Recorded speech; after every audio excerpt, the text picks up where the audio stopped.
Bonjour. Comme vous a dit Thomas, enfin, aujourd'hui, l'objectif, c'est de vous présenter un petit peu les nouveautés et d'aller sur la roadmap.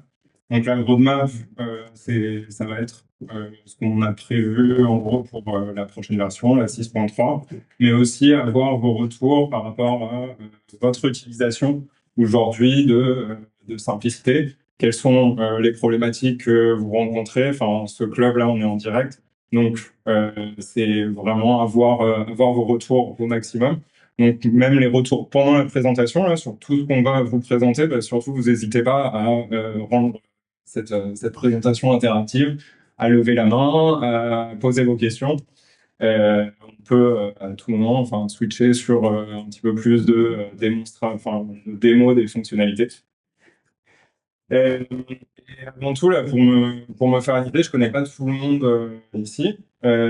Est-ce que ceux qui sont designers et qui font du simplicité au quotidien, ou pas au quotidien, mais est-ce que les designers peuvent lever la main? Ok.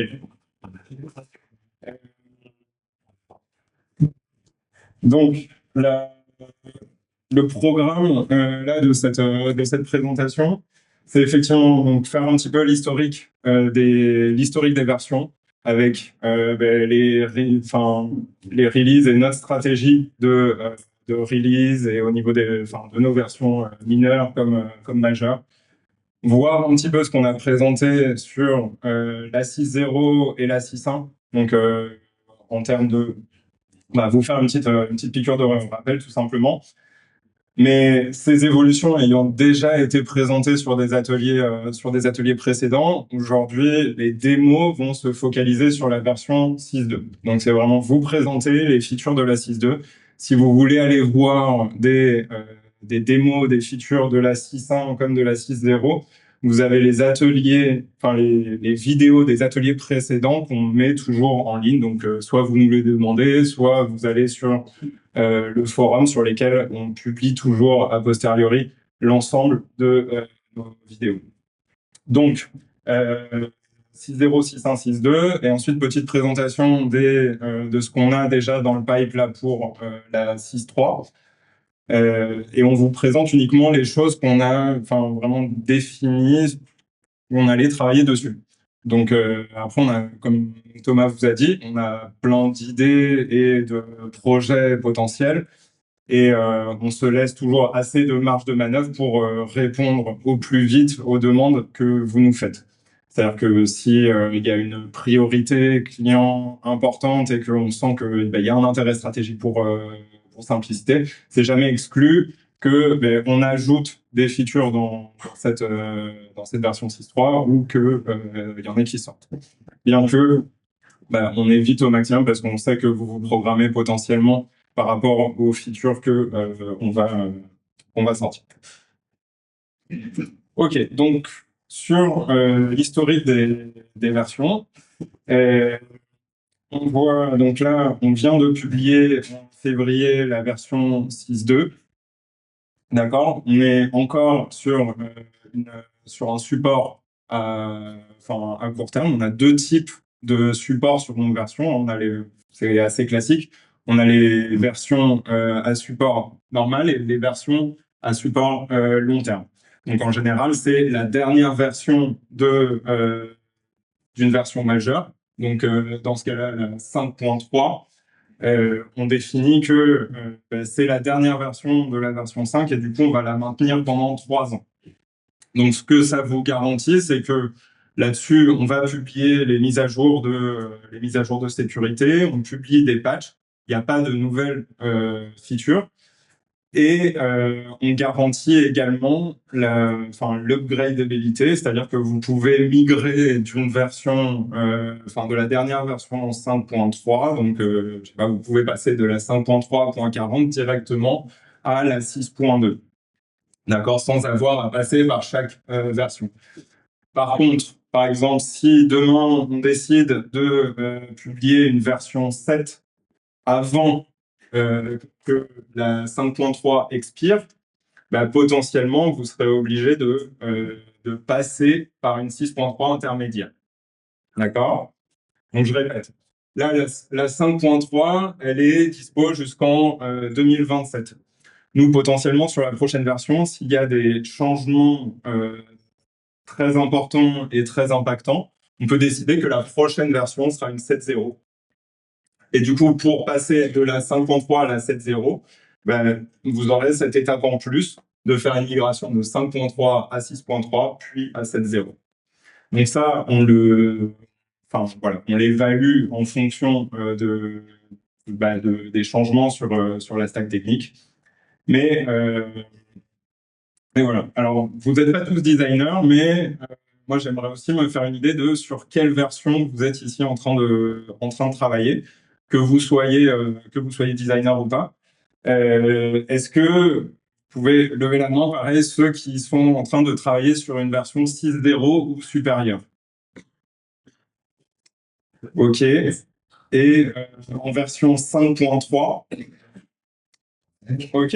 Et est-ce qu'on a des personnes qui sont sur des versions inférieures à la 5.3? Et par curiosité, est-ce qu'il y en a qui sont en 6.0? Super. Donc on a perdu. Ouais. Excusez-moi, j'ai une version tous les 6 mois en fait, j'ai une nouvelle release tous les 6 mois. Alors on essaye de maintenir un rythme de tous les 6 mois. Après, on arbitre aussi toujours en fonction des demandes des clients et de notre capacité à découvrir. Des fois, on découvre des nouveaux bugs juste avant une release parce qu'on teste de façon très intense juste avant la release pour nous assurer que on vous livre la version la plus sèche, la plus solide possible. Et donc ça peut faire que on a des dérapages sur les livraisons. D'accord. Et on essaie au maximum de livrer une version mineure tous les 6 mois. Ce qu'on fait aussi, c'est que le rythme consistant, c'est 6 mois, mais si jamais il y a des features qui arrivent dans 6 mois, des fois on backport, on ne sait pas trop impactant sur la version en cours. C'est pour ça que souvent, on a des choses qu'on a en 6.3 qui ont été déjà mises en 6.2, donc vous l'avez, ainsi de suite. Quand les features sont peu impactantes sur le runtime, sur toute l'application, même une application, on backport souvent des features pour pas attendre justement 6 mois. Et ça dépend aussi de vos projets. C'est-à-dire quand les projets démarrent, enfin, ils sont en cours de dev, des fois, vous pouvez avoir besoin d'un petit truc, d'un bouton en plus, de, je sais pas, enfin, une petite fonctionnalité qui serait pas compliquée à développer. Là, je sais plus lequel, d'ailleurs, qu'on va voir, soit que c'est les bookmarks en liste ou un truc comme ça qui était fait en 6.3 qu'on a repassé en 6.2 parce qu'on n'a pas attendu 7 ans ou Noël pour l'avoir. Et c'est une petite feature, pas très impactante. Donc, voilà. Donc, on peut se permettre aussi, de donner liberté d'être sympa et de, bon, des fois, on se rate et on génère des petites régressions, mais bon, en général, ça se passe bien. On a toujours un petit peu ce débat sur le backportage parce qu'on veut vous pousser au maximum à passer aux nouvelles versions. Donc on est censé ne publier que des fixes, mais au final il y a effectivement de temps en temps des petites features quand on juge qu'elles sont impactantes. Il y a 6 mois de la livraison, mais quand on est à 2 mois avant, 1 mois avant, on peut temporiser, mais attendre souvent 6 mois, c'est peut-être très long. Ça aide souvent à forcer à des nouveaux. Que ce soit lié les positions, c'est pas toujours. Oui. La porte est pas du tout. Oui, on sait que c'est aussi, il y a aussi des contextes où le fait de faire une migration de version qui va demander du travail en termes de développement, des fois on a juste les mains liées. On le fait. Ouais. On s'engage dedans. Donc on a des gens engagés, bien engagés, ceux-là qui puissent consolider leur déploiement et la plateforme est excessive.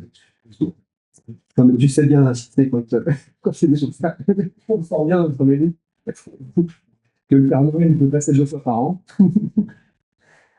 Aujourd'hui, on a clairement cette souplesse et on en profite et vous en profitez aussi du coup. C'est sûr que plus on a de clients et une base d'utilisateurs importante, plus on se doit d'être strict pour pas impacter le reste de la population d'utilisateurs. Donc la date de fin de maintenance. Donc aujourd'hui, ce qu'on voit, c'est que sur la 6.3, oui, on peut s'attendre à ce que pour septembre, octobre, enfin pour la rentrée, après l'été, on publie une nouvelle version, voire avant l'été, ça va être un peu court, mais c'est au moment où on définit la date de release qu'on définit la date de fin de maintenance. Donc là, on est très sûr que la prochaine version sera une version mineure, donc la 6.3, et donc cette version 6.2 aura une maintenance de 3 mois après la publication de la nouvelle version. Donc l'idée, c'est que on publie une version bêta pour que vous puissiez. C'est une façon pour nous de vous dire, ok, on va bientôt publier cette version. Commencer à faire des tests de migration à blanc, voir comment est-ce que ça impacte vos applicatifs, voire essayer d'utiliser et de nous faire déjà un petit peu de feedback sur les nouvelles features. Et après, donc, on publie. Et l'idée, c'est que vous avez 3 mois pour migrer vos applications sur la nouvelle version. Et après, cette ancienne version devient expire, c'est-à-dire qu'on ne publie, enfin, elle va continuer à fonctionner. Et libre à vous de continuer à l'utiliser, mais on ne publie plus de patch de sécurité. Donc, potentiellement, vous pouvez vous retrouver avec des failles de sécurité connues sur vos systèmes. Oui, pas de souci. Avec plaisir. Merci pour les questions. Donc, la question qui était marquée, c'est que vous avez aussi ça les armées. Et souvent, des grosses infrastructures, des grosses équipes derrière qui n'ont pas forcément les moyens en termes de ressources et de temps et de planning de faire de passer des releases tous les 3 mois, en fait. Ouais. Souvent, ça n'est plus de temps parce que les gens le écrit. Et c'est vrai que les serveurs au ministère, FADEF, c'est assez lourd.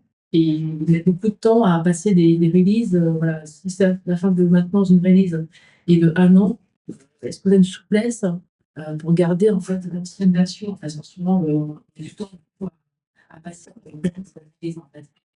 Alors, nous, aujourd'hui, ce qui se passe, c'est qu'on n'a pas la capacité, c'est-à-dire qu'on doit choisir entre le rythme auquel on met à disposition des nouvelles fonctionnalités. C'est-à-dire qu'on pourrait dire, OK, au lieu de publier une version tous les 6 mois, on la publie tous les ans. Du coup, ça impacte les personnes qui ont cette capacité à se mettre à jour fréquemment parce qu'ils doivent attendre plus longtemps pour avoir des nouvelles fonctionnalités.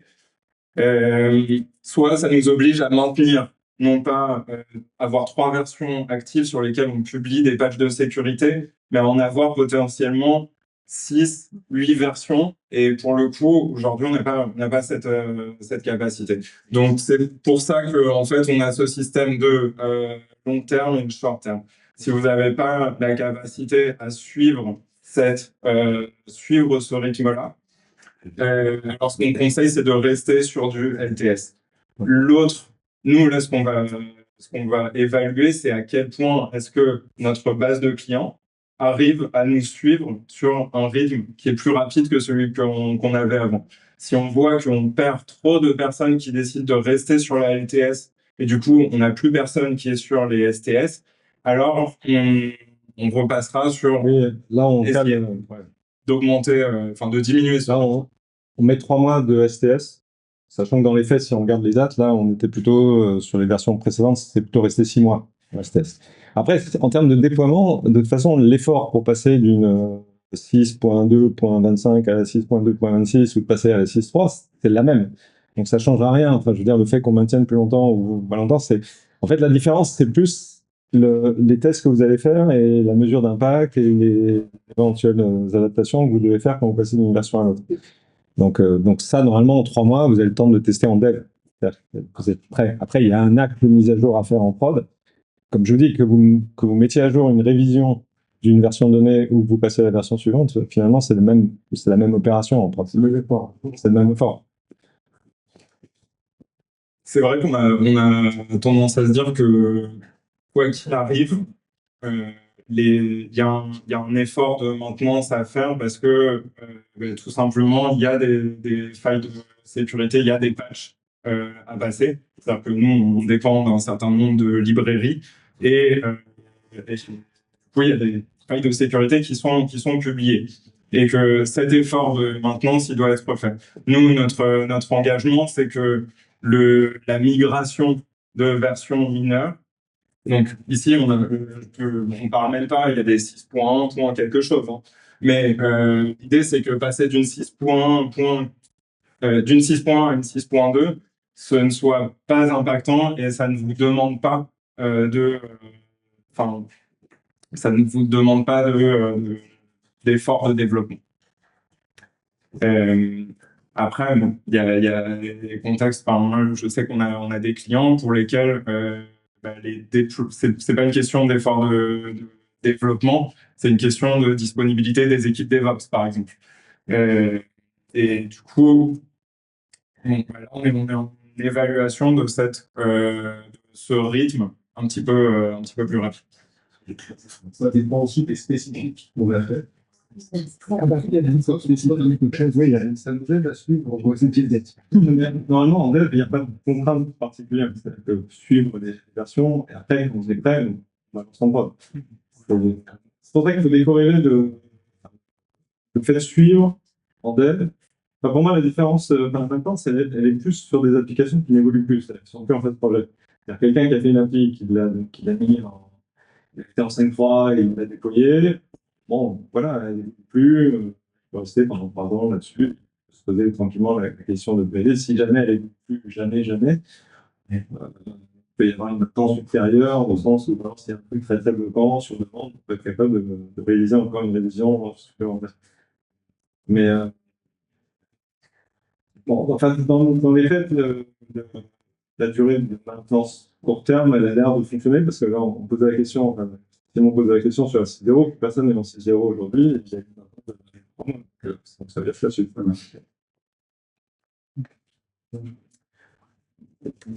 Ok. Donc, ensuite, par rapport. Donc, je vais pas attaquer la roadmap tout de suite, mais ça, c'est juste une parenthèse là par rapport, pour vous donner un contexte par rapport à tout ce qu'on va voir. Je ne sais pas si vous connaissez tous sur la documentation. Ici, quand vous allez dans la partie version, déjà, on retrouve le tableau que je viens de vous présenter, mais aussi un petit peu cette stratégie de versionning et de maintenance. Donc, tout ce que je vous ai dit, c'est vraiment écrit noir sur blanc ici, vous pouvez vous y référer.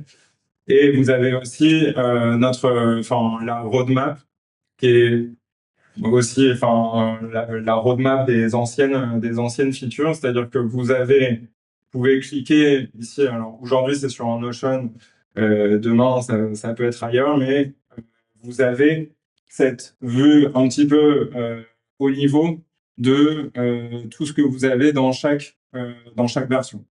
Alors tout non, c'est que les features qui peuvent être impactantes et intéressantes pour vous. C'est un petit peu une vue plus market produit de de ce qui est la release note, en fait. Donc vous avez un petit peu de visibilité sur la prochaine version. Vous avez aussi des informations sur les features qui ont été publiées sur les versions passées. Et vous avez notamment la possibilité de cliquer sur chacune des cartes et on va avoir soit des liens vers les release notes, vers community où on peut avoir des débats sur chacune des features. Donc c'est intéressant d'aller ici, de ne pas se limiter à l'image, mais d'aller cliquer dessus et d'aller consulter, ou juste si vous voulez vous remémorer ce qui a été publié sur l'une ou l'autre des versions, vous pouvez aller sur ce site. L'autre information qui est intéressante, tout à l'heure on parlait de backport. Donc on suit ici les versions sur lesquelles sont backportées les features. C'est-à-dire que c'est indiqué dans la release note, mais ici en un clin d'œil, vous avez, voilà, par exemple, on a une feature là que je vais vous présenter après, qui fait partie du scope de la 6.3, parce qu'on avait déjà publié la 6.2, mais je vous indique ici qu'elle a été backportée en 6.2. Donc, qu'est-ce que ça veut dire? Que cette feature, elle va être disponible au moins partiellement sur la version 6.2 en vous mettant à jour sur la dernière version de la 6.2. OK? Et donc, ça vous donne aussi une idée de à quel point est-ce qu'on backporte des features justement pour répondre aux besoins que tu évoquais. Alors, si on revient sur la 6.0, donc là, on va faire une sorte d'atterrissage progressif, c'est-à-dire que je vais essayer d'aller le plus vite possible sur la 6.0 qu'on a déjà présentée. La 6.1, on a fait un atelier en ligne, vu que il y avait donc pas mal d'entre vous qui n'étaient pas présents. Je vais rentrer un petit peu plus dans le détail, mais sans vous faire les démos. Et enfin, sur la 6.2, on va vraiment rentrer dans le détail de chacune des features. Donc ici, sur la 6.0, désolé pour les pixels. Donc, on a, vous voyez, ces différentes colonnes qu'on retrouve sur le Notion et qu'on va trouver à partir de maintenant sur la release note également. On a ici les features qui sont intéressantes pour tous les utilisateurs. Ce sont les nouvelles features qui sont visibles du point de vue qui sont visibles pour les end users. C'est-à-dire, vous voyez rien. Je peux repasser sur. Tu as fait zoom. Je peux repasser sur la release note parce que de toute façon. Est-ce que c'est mieux comme ça? Je change de lunettes peut-être. Est-ce que vous voyez à peu près? Oui, vous voyez? Oui. Ok. Donc, ce qu'on voit, c'est que toutes nos features sont classées en soit des features qui sont des nouveautés visibles pour les end users, soit en amélioration. Donc, c'est des améliorations, vraiment des petites modifications de features existantes. Mais tout ça, c'est le domaine de ce qui est visible par les utilisateurs finaux. Ensuite, on va avoir ce qui va améliorer l'expérience du designer, donc les nouveaux outils de développement au sein de Simplicité. On va avoir ici les modifications en termes, les évolutions qui vont être plus back-end, invisibles pour les utilisateurs. Donc, et des évolutions en termes de packaging. Donc ça, là, on est en train d'avoir le débat de si on split un petit peu ce qui est packaging et ce qui est back-end. En gros, tout ça, c'est invisible pour vos utilisateurs finaux. Ok, donc sur la 6.0, on a vu, donc on a un nouveau système de notification qui était déjà de la 5.3, qui permet d'envoyer des notifications donc multicanales par mail, par Firebase, donc SMS. Ici, on a ajouté sur ce système de notification la possibilité et la facilitation d'envoi de notifications par web push. Donc, les notifications web push, pour ceux qui ne connaissent pas, c'est les notifications à travers le navigateur. Donc, ce sont des notifications qui vont arriver sur votre desktop ou sur votre mobile à partir du moment où le site est ouvert et vous avez correctement configuré vos systèmes. Donc, ensuite, on a les actions asynchrones et la possibilité surtout pour l'utilisateur, dont les actions asynchrones existaient déjà, mais ça, c'est une amélioration pour l'utilisateur final qui permet de suivre l'avancement de ces actions asynchrones. Donc, si vous codez correctement les hooks qui permettent d'envoyer un pourcentage, donc pour l'utilisateur, il va avoir cette petite barre de progression. Même s'il se déconnecte et qu'il se reconnecte, il revient sur son interface, il peut suivre ces actions asynchrones. On a les permaliens. Et donc là, 6.0, je pense que c'était l'époque Covid et l'apparition des codes barres et de la possibilité donc de générer et de scanner des QR codes. En termes d'amélioration, on a vu donc l'arrivée des permissions qui permet de configurer de façon plus précise des droits sur la plateforme. Donc vous connaissiez les groupes de droits et les fonctions, où en gros c'était les CRUD sur les objets. Là, on peut arriver au niveau de donner des droits sur un attribut et donc de configurer le fait que tel groupe de droits n'a pas accès à tel attribut de votre objet métier. Ça a aussi été l'occasion de faire une centralisation de tout un tas de droits qui étaient un petit peu éparpillés à différents endroits dans la plateforme. On a vu l'arrivée de nouveaux types de recherche, donc la recherche dans le menu, donc en particulier pour le designer qui a un menu extrêmement riche. Donc on a sur le menu la possibilité d'aller voir, par exemple, je veux aller configurer mes objets et du coup je vais avoir un filtrage de l'ensemble des éléments du menu.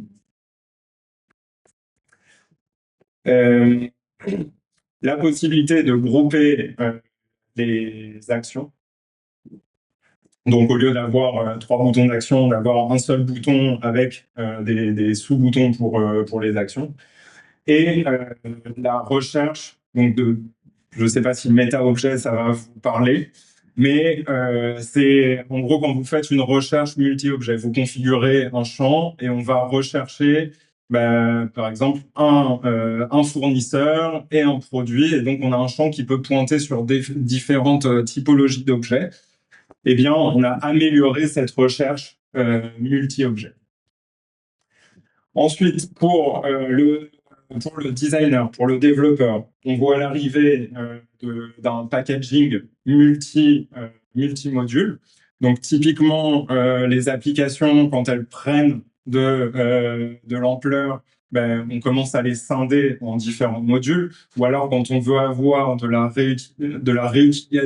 réutilisabilité de certaines fonctionnalités sur plusieurs applicatifs de votre DSI, on va packager les choses sous forme de différents modules. Ça apporte un petit peu de complexité si on veut déployer simplement une application, on doit gérer les différents modules. Là, ce packaging sous forme d'application permet de simplifier ça. On a une réorganisation des items dans le menu dont on espère qu'elle vous permet de mieux et de plus facilement vous orienter dans la gestion des objets simplicité. Donc des améliorations sur les actions qui allaient un petit peu de pair avec les actions asynchrones. On a vu l'arrivée d'un éditeur de vue, donc vous connaissiez déjà depuis la version 5, quelque chose que si vous êtes designer, vous utilisez tout le temps, c'est l'éditeur de template d'objet métier. Donc vous êtes sur votre objet métier et vous pouvez ajouter des attributs à votre objet métier, réorganiser les zones, enfin vraiment réorganiser toute la UI de votre objet métier. Et donc, à partir de la 6.0, vous avez le même type d'outils pour les vues. Donc, les vues, c'est tout ce qui va être dashboard, page d'accueil pour vos utilisateurs. D'accord? Avec ces vues, on a des widgets. Donc, on a commencé à vous mettre à disposition des widgets qui vous permettent de plus rapidement composer des vues agréables pour les end-users. Ok, je passe peut-être un petit peu sur la partie, sur les évolutions techniques. Donc, David, tu vas ajouter quelque chose là sur la 6.0. On suit le mouvement. Ok. Bon, voilà pour la 6.0. Est-ce que vous avez des questions? Tout est clair? Très bien. Donc, je continue. On va retrouver cette division donc, on attaque d'abord les features de la 6.1. Donc, juste au niveau, là, si je reprends, tout ce qui va être vraiment technique et deprecations, ce sera présenté à la toute fin pour la 6.1 et la 6.2 ensemble. Donc, sur les nouvelles features, donc de la 6.1, on a vu l'arrivée des donc ici des préférences de shortcut. Oui, bien sûr.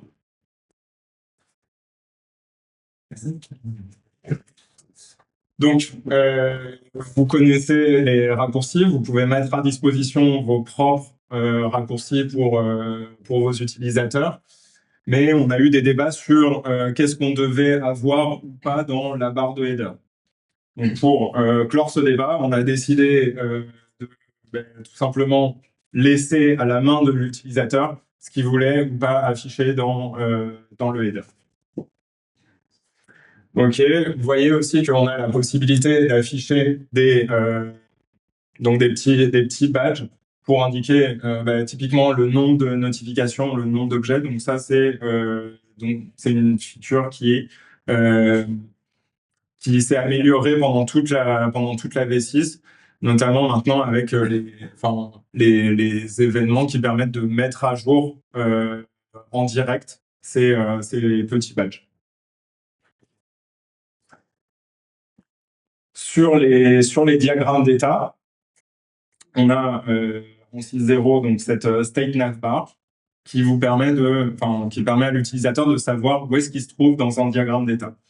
Donc là, on n'est pas en train de parler des processus ou ce qui peuvent être les wizards, hein, où on fait du next, next, next. On est vraiment sur les diagrammes d'état. Donc c'est un objet qui va changer d'état. Et à partir du moment où, alors sur un cas très simple, voilà, on est sur la commande et on va pouvoir passer d'un état pending à valider, à annuler.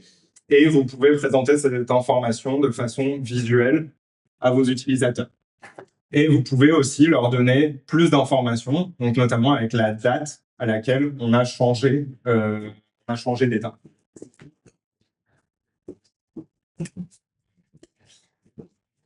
Donc, la possibilité d'éditer en direct. Donc, ça, qu'est-ce que ça veut dire? C'est que j'ai la possibilité de dire que je veux éditer cette ligne, d'accord? Et je vais cliquer. Donc, par exemple, ici, je vais changer l'état, cliquer sur l'état, et au moment où je fais la modification, j'ai pas besoin d'aller cliquer sur enregistrer ou quoi que ce soit. L'information est directement modifiée en base. OK. Donc, ça, c'est pas activé par défaut parce que si vous avez des mécaniques de validation qui peuvent être complexes, c'est au designer de juger s'il veut mettre ça à disposition des utilisateurs sur son objet métier ou pas. Parce que donc on a toujours la question de est-ce que ça va être intéressant en termes de performance. Si vous avez un objet qui va faire beaucoup d'appels d'API et que à chaque fois que vous venez modifier l'un des champs comme ça dans la liste, ça peut apporter des lenteurs sur et des problèmes en termes de performance. Est-ce que c'est clair pour tout le monde cette fonctionnalité? Donc ça peut apporter un effet direct. Donc je modifie les informations comme dans un tableur Excel quelque part. Encore une amélioration au niveau des listes, c'est le templating de liste. Donc templating de liste, au lieu de présenter les informations sous forme de colonne avec un champ par colonne, vous allez pouvoir éditer un template pour votre liste en disant, voilà, sur la première colonne, en fait, je vais présenter ces 3 informations. L'utilisateur a toujours la possibilité de passer d'une vue à l'autre. C'est-à-dire que même si vous faites un template de liste, il peut repasser en mode colonne. Donc, par exemple, ici, avoir de la recherche par colonne, si vous avez plusieurs attributs dans chaque colonne, ça pose des problèmes de UI qui sont difficiles à résoudre. OK. Donc, Reference Object Editing, c'est la possibilité. Est-ce que vous connaissez tous les champs ramenés. Est-ce que tout le monde est familier avec la notion de champ ramené? Pas du tout. Pas du tout. OK. Alors, ici, l'exemple, on va avoir un champ qui appartient à un autre objet. Donc, par exemple, si je me mets au niveau de ma démo, hop, d'accord, donc je me mets sur la démo, d'accord, j'ai des fournisseurs, d'accord, c'est une application de prise de commande. J'ai des fournisseurs qui publient des produits. Mais sur le produit, j'ai des informations de mon fournisseur. D'accord? Je retrouve le nom du fournisseur. Donc ça, c'est ce qu'on appelle un champ ramené. C'est-à-dire que ce sont des informations qui viennent de l'objet parent. Et donc cette fonctionnalité, ce qu'elle permet, c'est d'éditer depuis l'enfant. Donc dans notre cas ici, ce serait éditer depuis le produit des informations du fournisseur. D'accord? Parce que sinon, on est obligé d'aller naviguer sur le fournisseur, donc de changer d'écran pour aller modifier ces informations. Je reviens sur la présentation. Donc, pourquoi est-ce que c'est à manipuler avec précaution? Parce qu'il doit être très clair pour vos utilisateurs qu'ils sont en train de manipuler non pas une information de ce formulaire, mais une information qui va potentiellement impacter plein d'objets métiers. Donc, ça peut impacter tous les produits de ce fournisseur.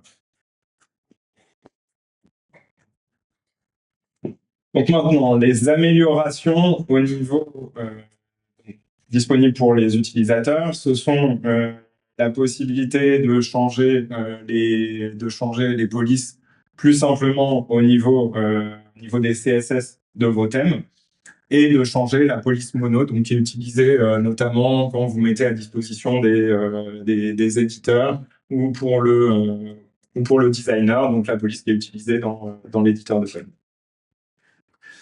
Les animations de l'indicateur de notification. Donc, si vous utilisez le système de notification, dès qu'on reçoit une notification, il y a un événement qui va être envoyé à l'utilisateur et on a une animation de la petite cloche. Donc, bon, c'est des fonctionnalités qui paraissent évidentes, mais qui n'étaient pas disponibles auparavant. On facilite aussi la mise en place de ces systèmes de notification. Donc, quand on met en place des notifications web push, au niveau technique, derrière, les développeurs doivent générer des clés, doivent faire tout un tas de configurations. Et du coup, on facilite aux designers la mise en place de ces systèmes de notification. Pourquoi est-ce que c'est intéressant? Parce que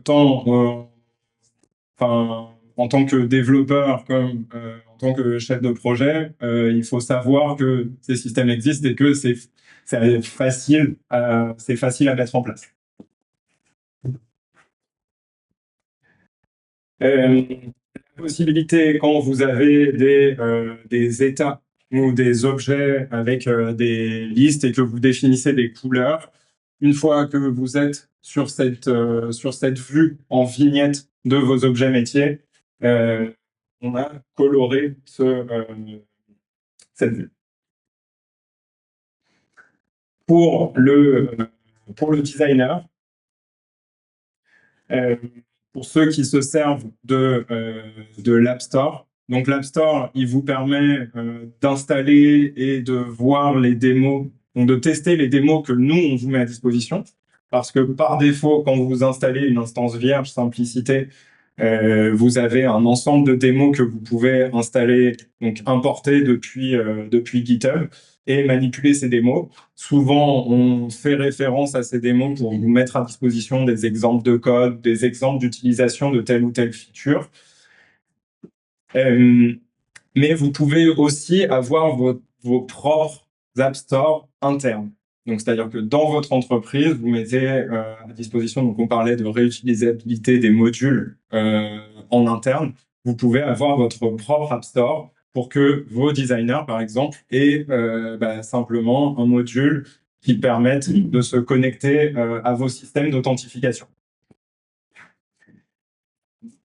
Donc, ce qui a été amélioré par rapport à ça, c'est que le store fait des vérifications de compatibilité entre les modules qui sont mis à la disposition dans l'App Store et la plateforme que vous êtes en train d'utiliser. Donc, si vous ne pouvez pas utiliser ce module, ça va être indiqué ici. Et donc, on vous dit que c'est pas compatible et que vous ne pouvez pas l'installer. Ok, on a aussi une nouvelle leçon qui est arrivée et qui vous explique comment mettre à disposition de l'ensemble de vos développeurs comment utiliser cet App Store en interne et pas uniquement pour installer nos démos. Donc maintenant, les features de la 6.2. Donc pour l'utilisateur final, on va avoir la possibilité d'anonymiser un utilisateur. Donc, alors c'est plutôt un outil pour le designer, mais pour l'utilisateur, c'est la certitude qu'il ne va plus, que son nom, son prénom, enfin toutes ces informations identifiantes ne vont plus être disponibles sur la plateforme. Donc quand vous faites face à des demandes d'utilisateurs qui veulent voir leur compte supprimé, mais que vous ne pouvez pas supprimer ce compte parce qu'il a mené des actions sur vos objets métiers et que vous avez besoin techniquement de ce compte pour vos besoins métiers, vous pouvez lui attribuer un nouveau login et on va supprimer tout ce qui se réfère à cet utilisateur dans la base de données. D'accord, donc pardon, je vais mettre la démo sur un autre. Donc là, on est sur la 6.2, donc je vais commencer à vous faire des petites démos pour chacune des features.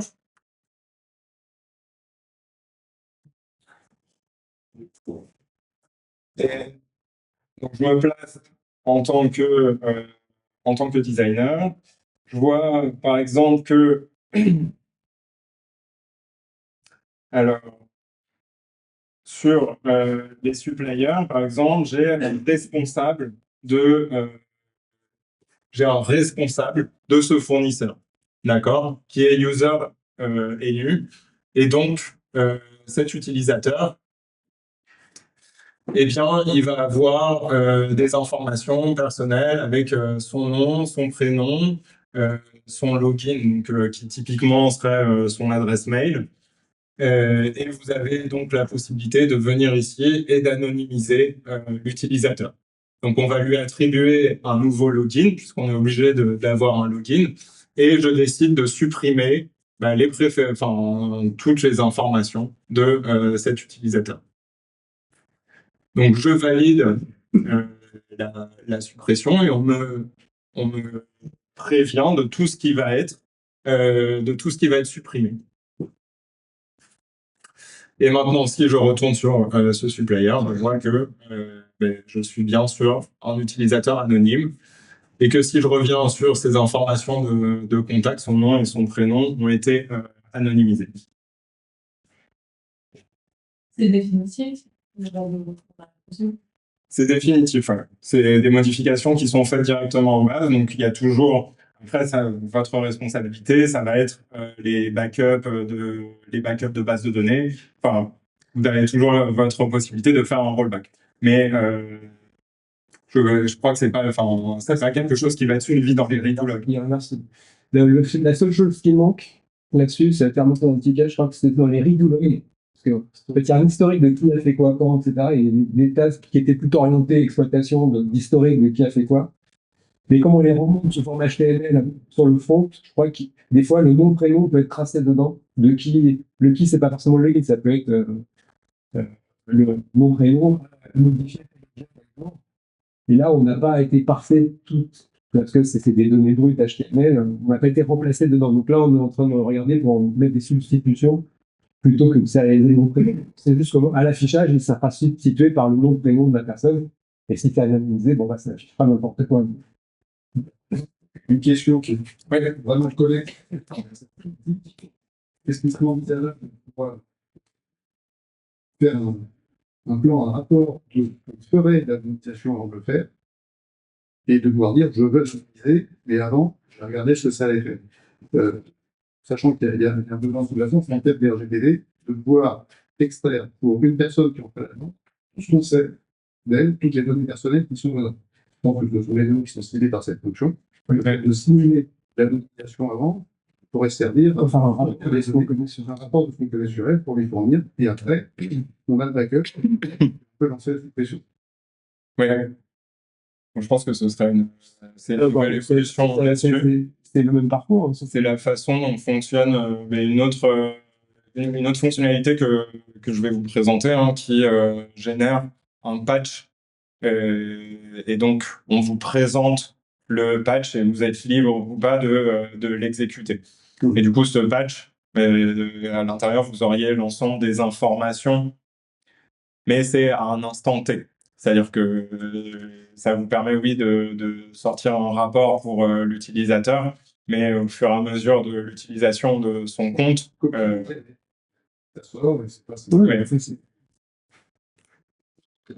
oui, pardon.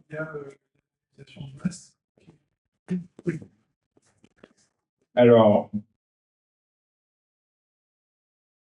on va vérifier ça ensemble tout de suite. Hein. C'est une action unitaire. Si on sélectionne plein, je peux sûr que c'est une action unitaire. Pas pareil, ça pourrait être fait. C'est très bien. Donc, on l'a pas encore en masse, mais ce serait effectivement extrêmement pertinent de pouvoir l'avoir en masse. En particulier quand on veut anonymiser une version, ou par exemple faire une copie d'une version de prod sur une pré-prod et anonymiser l'ensemble de ces données. Enfin, au moins les données utilisateurs, parce qu'après les données métiers, c'est encore une autre question. Alors ça, c'est bloqué sur l'objet utilisateur. Il n'y a pas d'anonymisation sur d'autres objets, mais on dirait que ça doit être un nom généré par un autre, une adresse de siège social, notre adresse. Pour l'instant, non. Mais c'est totalement pertinent. On n'a juste pas eu de demande à ce niveau-là pour l'instant. On pourrait étendre petit à petit cette fonctionnalité pour vous permettre d'anonymiser. Alors, vous avez déjà sur les fields, donc sur les attributs, hein, quand on va paramétrer un attribut, donc prenons ton exemple, j'ai une liste de fournisseurs avec le numéro de téléphone de ce fournisseur et je voudrais déclarer le fait que c'est un field, voilà. C'est une donnée qui est personnelle. Donc on retrouve une classification qui correspond au RGPD, mais on pourrait utiliser ou étendre ces classifications pour vous permettre de définir tout simplement des champs à anonymiser dans le cadre d'une fonctionnalité qui du coup ne serait plus au niveau d'un utilisateur lambda, mais serait plus sur une fonctionnalité plateforme, quoi. Et qui est pareil, il faut générer un patch d'anonymisation. Pardon?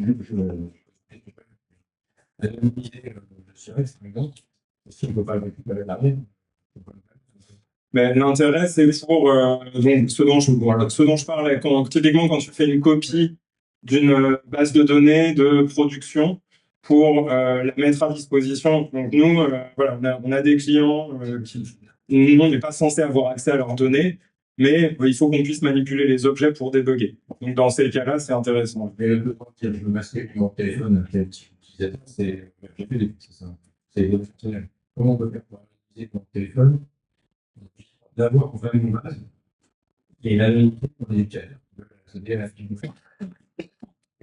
Ça, ce serait c'est pas une fonctionnalité plateforme, ce serait.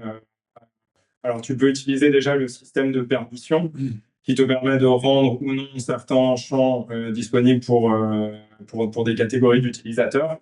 Mais sinon, ce serait là les coder moi, ça m'est déjà arrivé hein, d'utiliser, de détourner quelque part enfin, ce champ de classification des fields. Et du coup, je dis, bon, bah, ok, je vais aller chercher l'ensemble de ces fields et moi, je vais coder ce que tu dis, hein, mais je vais le coder. Bah, c'est pas présent par défaut dans la plateforme, mais vous pouvez tout à fait utiliser ça pour le faire vous-même en attendant qu'on l'implémente.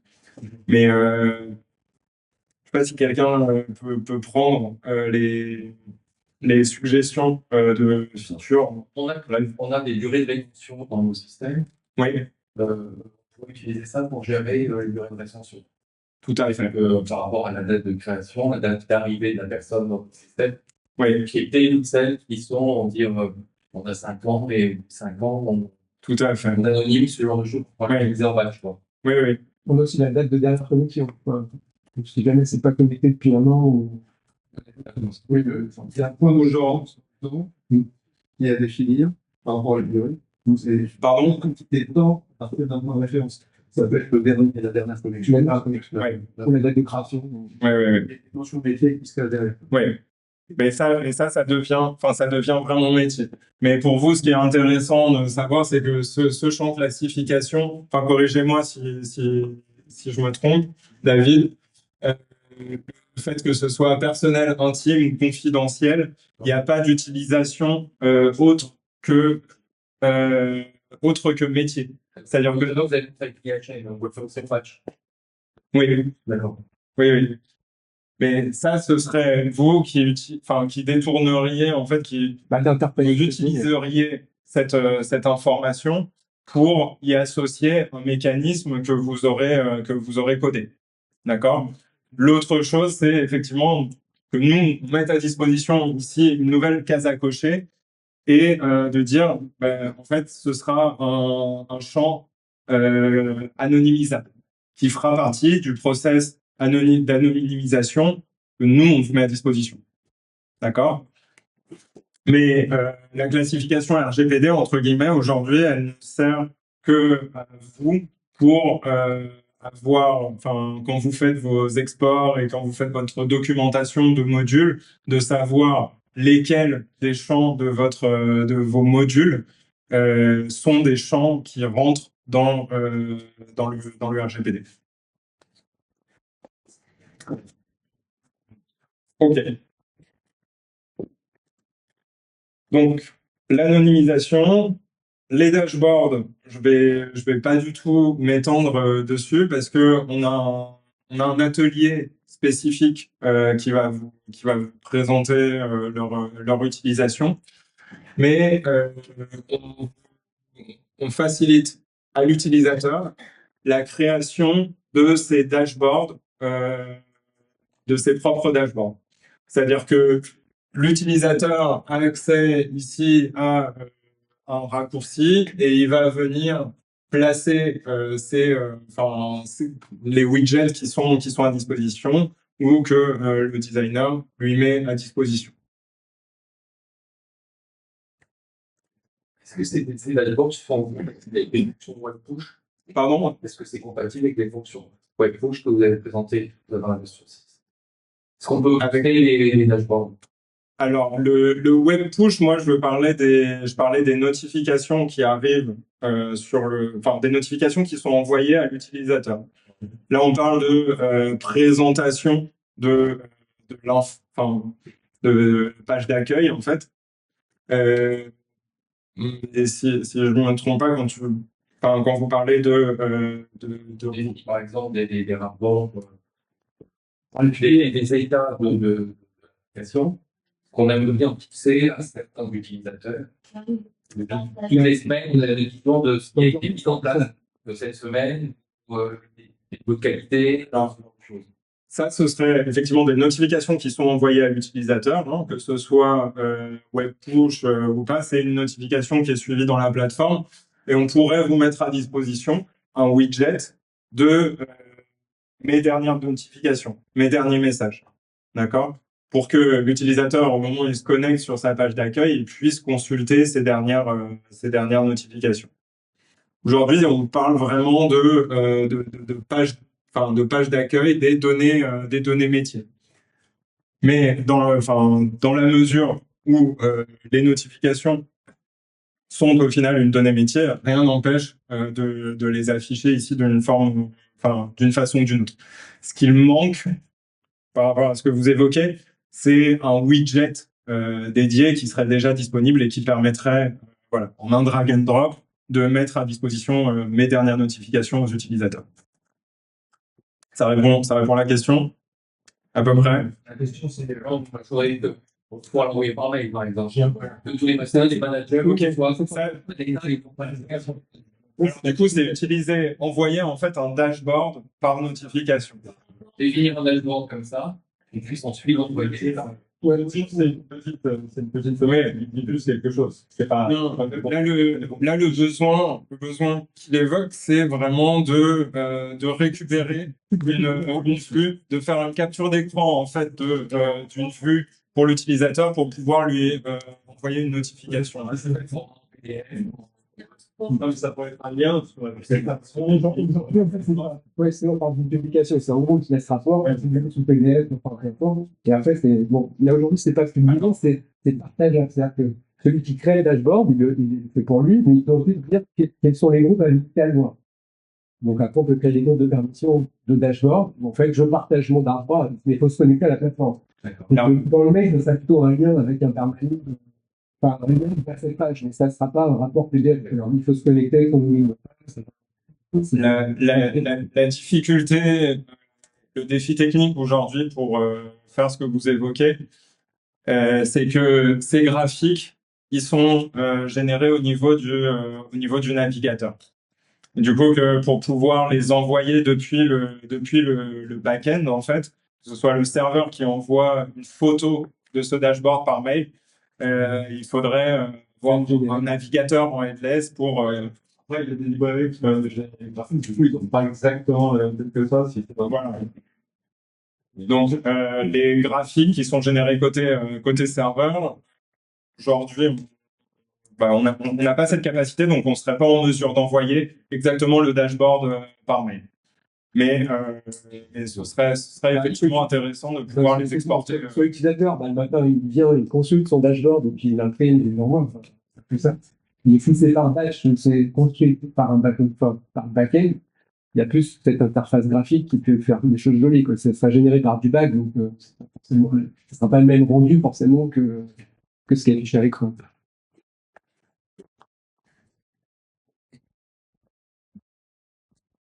Donc,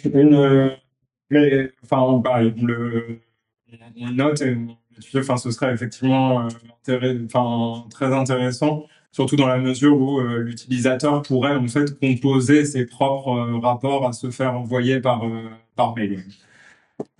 J'entends. Donc, on aurait ensuite ce qui va de pair avec les dashboards, c'est les filtres pour dashboard. Et ça, pareil, ce sera le sujet de l'atelier qui va suivre. Donc, au niveau des améliorations, on a la possibilité ici d'avoir des zones, donc les zones au sein de vos objets. On a la possibilité ici d'avoir des zones, donc les zones au sein de vos objets qui sont sous forme de table. Donc, si je prends, donc toujours au niveau de la démo, si je prends une commande et que j'ouvre une commande, vous voyez que ici on a ce qu'on appelle en simplicité les zones d'attributs. D'accord? C'est-à-dire que vos attributs sont regroupés sous forme de blocs et vous aviez la possibilité, donc si je vais éditer mon formulaire, que je place deux zones d'attributs ensemble, eh bien, je peux les afficher sous forme comme ça d'onglet. D'accord? Et donc, ça, c'est ce qui existait déjà. Et du coup, je peux naviguer entre mes onglets. Là, ce qui pardon. C'est parti. La commande, on avait dit.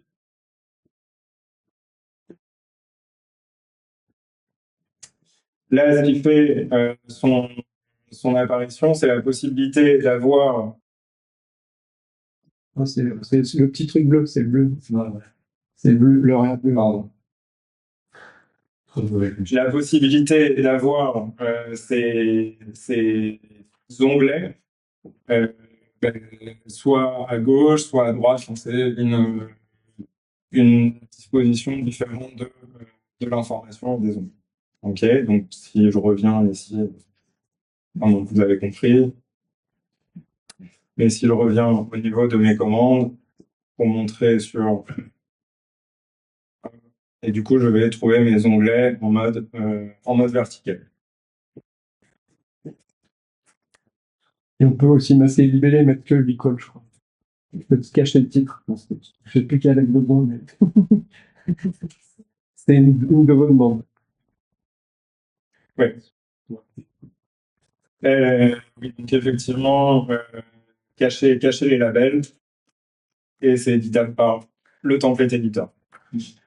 La sélection multiple, donc je ne sais pas si vous utilisez les fonctions d'association, mais c'est typiquement quand je vais avoir une relation NN entre différents objets. Donc, par exemple, entre les utilisateurs et les groupes, ben, j'ai la possibilité d'associer des groupes. C'est-à-dire que je veux associer N groupes à un utilisateur. Plutôt que de les ajouter un par un, je vais cliquer sur le bouton d'association et je vais venir lui associer les groupes. Voilà, je veux qu'il soit administrateur du module AI, je veux qu'il soit administrateur de la démo. Et du coup, là, c'est juste une amélioration de cette fonctionnalité d'association. On voit arriver ce panel sur le côté qui me fait un récapitulatif des groupes que j'ai sélectionnés. Et je pourrais dire, ah ben non, je me suis trompé. À ce niveau-là, finalement, je ne veux pas lui ajouter ce groupe. Donc, je clique sur appliquer la sélection. On me demande les informations complémentaires de l'ANN et j'ai directement associé un certain nombre de groupes à mon utilisateur. Ça fonctionne. Enfin, pour préciser, c'est que le besoin initial, c'est qu'en fait, quand on faisait une recherche dans cette liste de N objets, en fait, on gardait la sélection précédente. En fait, on ne pouvait pas changer de page. Et donc là, ça remplit tout ce qu'on sélectionne, quelle que soit la recherche qu'on fait dans le pop-up. Donc là, c'est une limitation. Et ça sert aussi au niveau des pillbox. Parce que là, c'est l'association, mais aussi, on a des champs où la NN, on peut ramener dans des champs pillbox où on empile tous les objets qui sont liés. Par exemple, la liste des pays, je sais pas, où le supplier serait présent. Bah là, c'est pareil, ce sera le même pop-up qui est affiché et ça permet d'avoir une synthèse de tout ce qui a été sélectionné, quel que soit le mode de recherche qu'on a appliqué. Et au moins, on visualise, si on pagine souvent, et puis quand on revient plus tard dans les sélections, si on resélectionne pour un autre, en fait, on aurait encore un historique de ce que j'avais déjà sélectionné pour un autre utilisateur, par exemple, et je vais appliquer les mêmes responsabilités. Donc, j'ai pas besoin de tout recliquer, j'ai déjà tout précoché. Donc après, je peux les enlever. Mais bon, ça va plus vite. Ça permet de visualiser ce qui avait été sélectionné, parce qu'avant, c'était juste affiché avec, on voit là, des lignes bleues, là.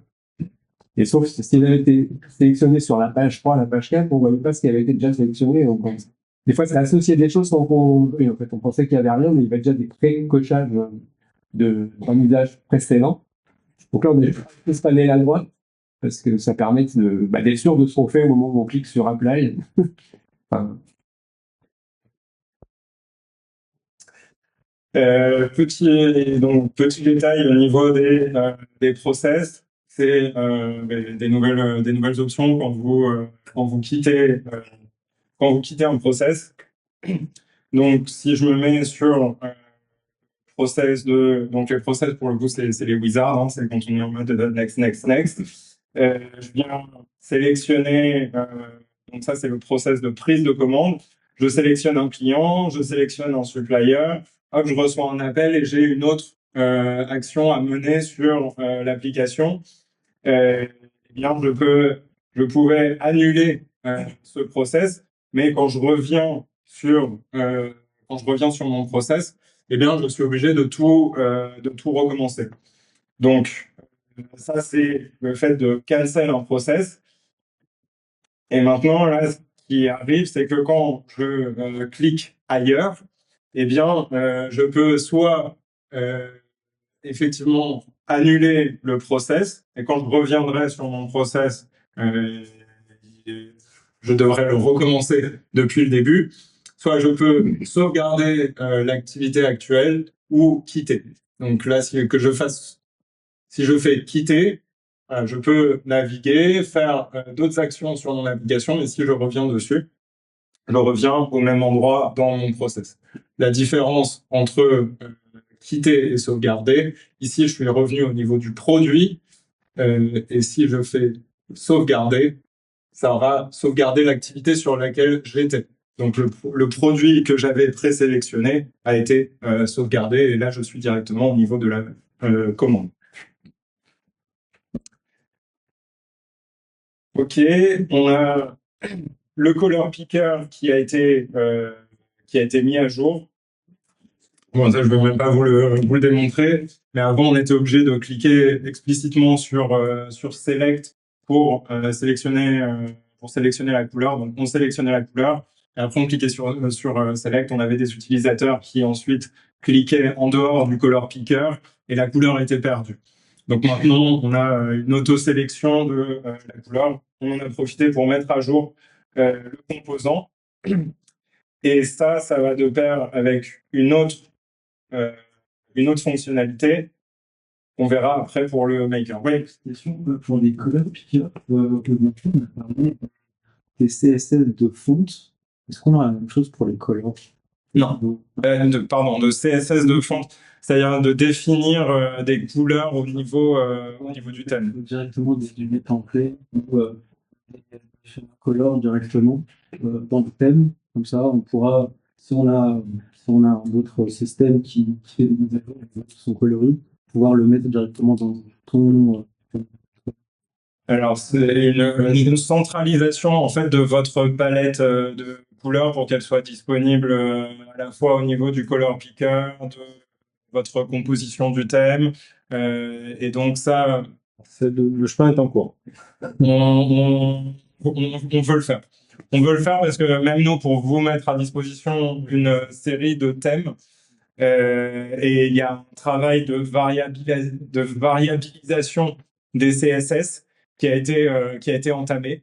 Et là, pareil, si vous faites la demande, on va appuyer sur l'accélérateur, et sinon ça arrivera. Mais c'est descendu dans la pile. Mais effectivement, ouais, l'idée, c'était de commencer par d'avoir une logique de variabilisation de tout un tas de trucs. Alors, pas seulement les couleurs, hein, ça peut être aussi les borders, les machins.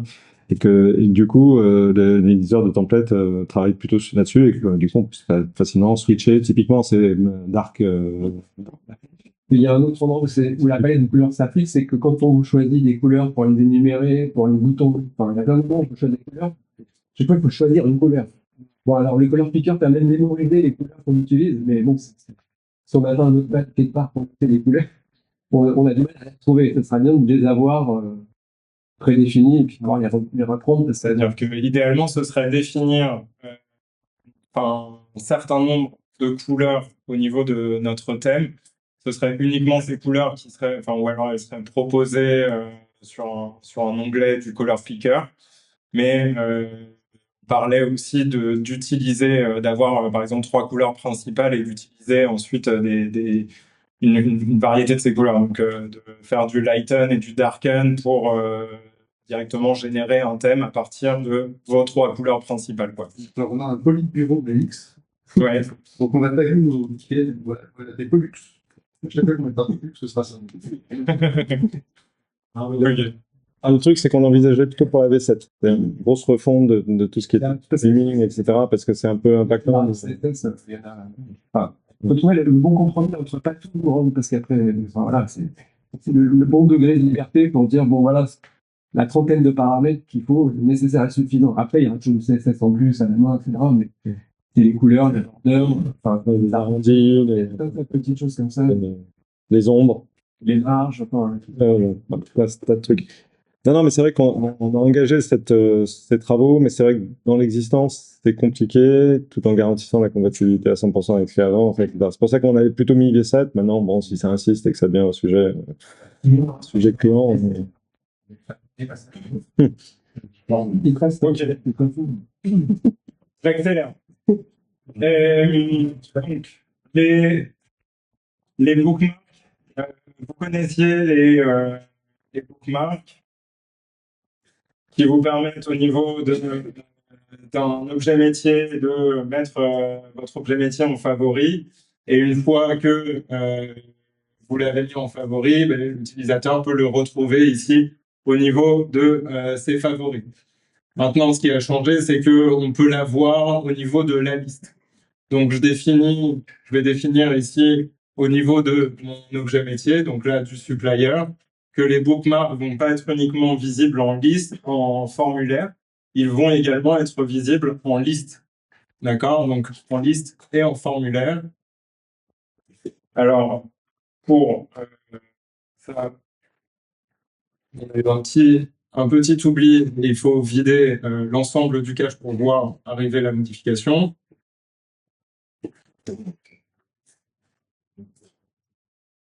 Et au niveau de mon supplier, je vais avoir ici dans la liste la possibilité de mettre un attribut en favori.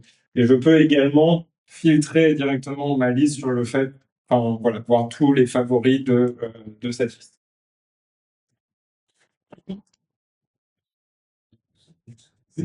Ensuite, une petite modification, vous connaissez les changelogs.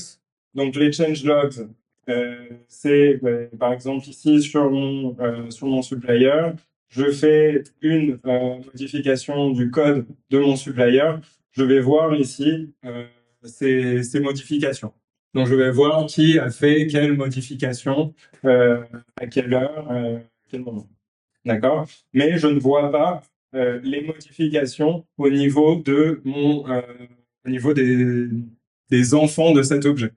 C'est-à-dire que on a souvent le besoin ici au niveau du fournisseur. Je veux pas voir uniquement les modifications qui ont été faites sur le fournisseur, mais je veux voir les modifications qui ont été faites sur l'ensemble de la grappe d'objets. Donc je veux voir les modifications qui ont été faites sur les produits de ce fournisseur, par exemple. D'accord? Donc en 6.2, on offre la possibilité via un bout de code que vous allez mettre dans le code de votre objet métier. Et en 6.3, dans la UI, juste un bouton au niveau de la configuration du lien, pardon. Donc là, on est en 6.2, je vous fais la démo. Donc, je vais indiquer dans le post-load de mon objet métier le fait que je dois l'avoir. Hop.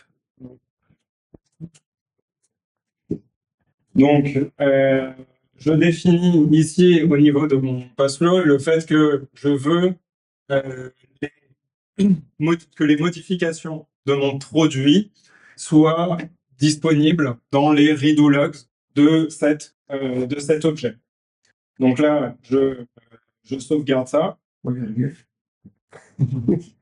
Merci le compilateur. Donc je sauvegarde ça et maintenant je vais avoir ici au niveau des changelogs du supplier, je vais aussi voir, donc, par exemple ici si je change le prix de mon produit et que je ferme, donc je suis bien au niveau de mon fournisseur et je vois non seulement les modifications de mon fournisseur mais aussi les modifications de mon produit. Et je peux comme ça remonter la grappe. C'est-à-dire que si vous impactez les modifications du produit avec les modifications, par exemple, des commandes, eh bien, je vais avoir comme ça une remontée dans l'arbre pour voir toutes les modifications d'une grappe d'objets au niveau de l'objet racine. Ok, ça c'est quelque chose qu'on devait coder manuellement ou faire des objets dédiés avant. Maintenant, c'est automatisé. Je reviens à votre question. Donc, on continue au niveau de l'expérience du maker. Je repasse en diaporama, pardon. Vous avez la possibilité ici de générer un nouvel objet à partir d'un objet existant. Donc, par exemple, si je suis sur... c'était quoi l'exemple? Si je suis sur Un client. sur un client. Et donc, dans les informations du client, en fait, j'ai la notion de pays. De quel pays vient ce client? Bon, bah, cette information, je peux vouloir l'utiliser sur un autre objet métier. C'est une information qui est mutualisable et donc je veux créer un objet métier à partir de ce champ-là. Et donc, je vais venir sélectionner le champ et ici, je vais avoir une option pour générer un objet métier. Donc ici, là, je vous fais un exemple avec un seul champ, mais je pourrais sélectionner un ensemble. Donc, par exemple, je sais pas, l'adresse. Typiquement, ça va être l'adresse et l'adresse, le code postal et la ville. D'accord? Pour réutiliser. Alors, donc je génère mon objet. On me demande le type de, enfin, dans quel sens va le lien et le nom que je veux donner à mon objet métier. Donc, on va l'appeler démo pays, entrée et démo. Ok, la clé fonctionnelle, c'est le pays. Et ici, par rapport à ce qu'on disait tout à l'heure, par rapport à l'anonymisation, on va retrouver un petit peu ce fonctionnement-là. Où soit on décide de voir les patchs, soit de les exécuter directement. Donc ici, je peux cliquer voir les patchs. Et donc, ce que fait cette action, c'est de générer un patch XML qui va créer l'objet métier et un patch SQL donc pour réaliser la migration. Donc, si vous faites ça au niveau de votre instance de développement, vous pouvez conserver ces patchs pour les appliquer ensuite derrière au niveau de vos instances de recettes mais, et de production. D'accord? À partir du moment où vous vérifiez que vos patchs fonctionnent, et vous aurez en sortie un nouvel objet métier sur lequel il faudra travailler. Donc, vu qu'il faut que j'accélère un petit peu, je vous fais pas la démo jusqu'au bout, il faut donner les droits sur votre objet métier, vérifier que tout fonctionne bien. Donc, la génération d'objets métiers et ensuite la possibilité à partir d'une publication HTML de générer un PDF. Donc, si je prends l'exemple ici au niveau d'un contact, d'accord, sur le contact, j'ai une publication qui est de type HTML, on va le voir tout de suite. Et je sélectionne un client. On pourra, c'est un objet métier comme un autre, hein, peu importe, mais ici, on a un exemple de publication HTML. Alors, c'est un template moustache, mais peu importe, quand je clique sur la publication HTML, eh bien, j'ai un export comme ça sous la forme d'un HTML qui s'affiche dans une page. Mais c'est juste une page HTML. Ce que je peux faire maintenant, je vais au niveau du paramétrage de ma publication. D'accord, je retrouve ici la configuration de ma publication. On voit effectivement que c'est une publication HTML. Maintenant, ce qu'on a fait, c'est que si sur une publication qui a craché du HTML, vous mettez un type PDF, eh bien, votre publication est automatiquement transformée en publication PDF. C'est-à-dire que maintenant, une fois que je clique ici, alors j'ai plus une page HTML, mais j'ai une moulinette derrière qui va faire du HTML to PDF, qui transforme votre publication en publication PDF. Ok, ça c'est lié au fait qu'en 6.2, on déprécie la librairie iText. Donc on va vous en parler tout de suite. Mais du coup, on a mis des nouvelles capacités sur la plateforme pour générer du PDF d'autres manières. Pardon.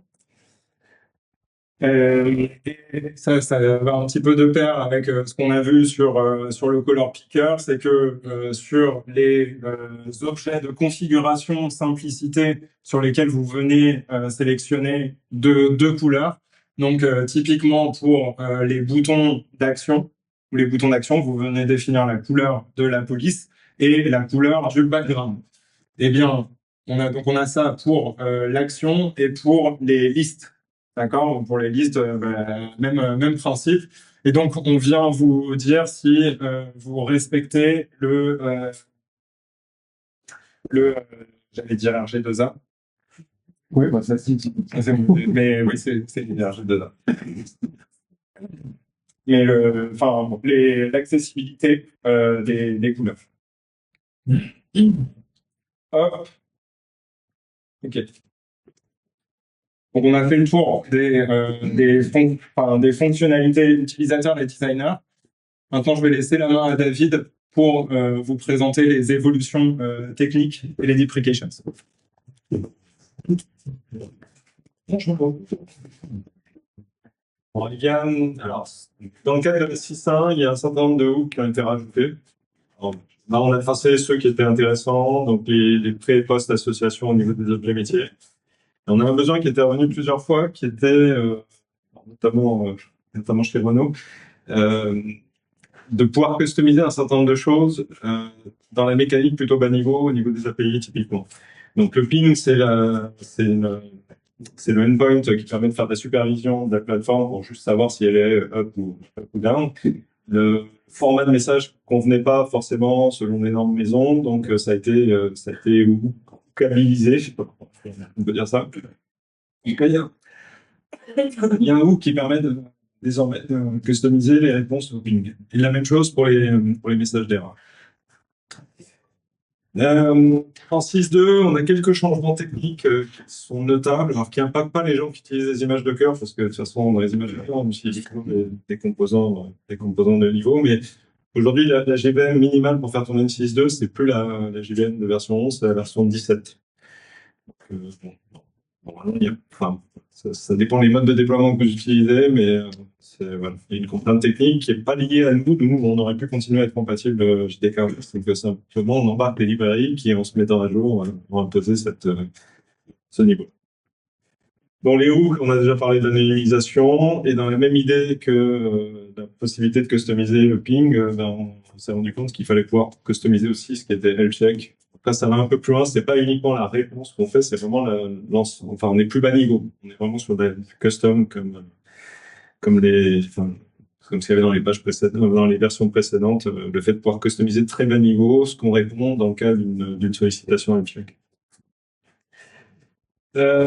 on a pas mal secoué tout ce qui était objet externe. Donc, objet externe, pour rappel, hein, c'est des composants spécifiques. Donc, ça peut être de différentes natures.